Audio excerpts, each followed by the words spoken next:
Hi there. So one of the things I want to talk about is that it's hard for writers to figure out what the best ending is for their story. And sometimes if they know the ending for their story, then the whole rest of the project suffers because you're writing towards the ending without letting it really develop, because you're trying to sort of prove your case, if you like.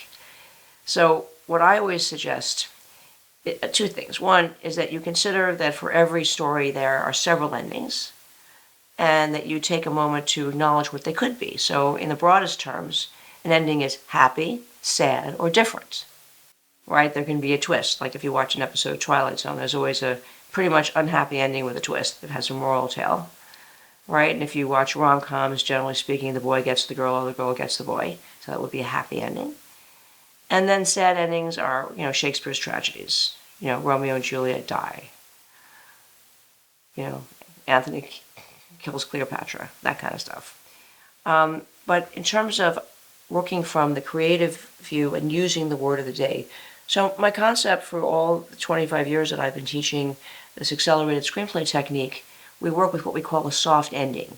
So we acknowledge that your ending could be one of these three, and we take the very philosophical position that we don't know yet. We don't know at the beginning what our character is going to need to learn, because we accept the model, at least I do, that like life, when you have an experience, there is some message or learning or positive thing that can be extracted from it. And sometimes you as the writer are really writing it for yourself, and you don't know what you need to learn, so how are you supposed to know how your story is going to go? So the way that you combat this is you work on your characters. And by doing character work, using the word of the day, you start to find out about their deep inner fiber. You find out in an indirect way what matters to them. And soon, if you stay with the process, as you start to write dialogue and move through your story without a hard ending, you start to see what must happen for them to transform and become the people they were meant to be. This requires patience, and even people who have patience get impatient with this process because you don't know, you're really driving blind.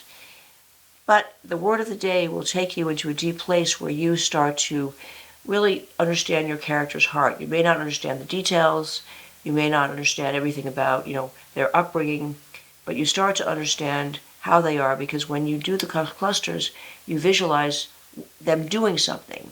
And as soon as characters move, just like life, as soon as you see someone do something, you can pretty much suss them out.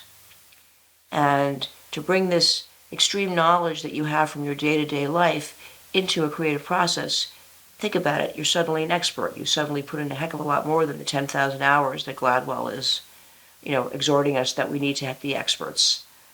When you're doing this, and you're using the word of the day cluster, also think in pairs, that no relationship exists without its opposite. So when you're developing your villain, also develop your hero.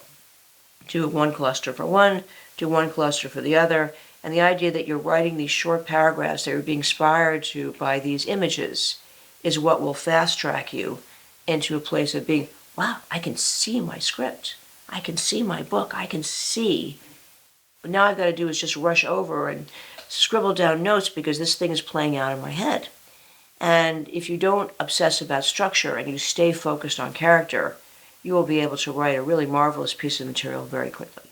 So if you're enjoying this, check us out on social media. We also have a 30-day Word of the Day challenge going, which is based on the techniques in the book that's coming out. Please check us out. Thank you so much.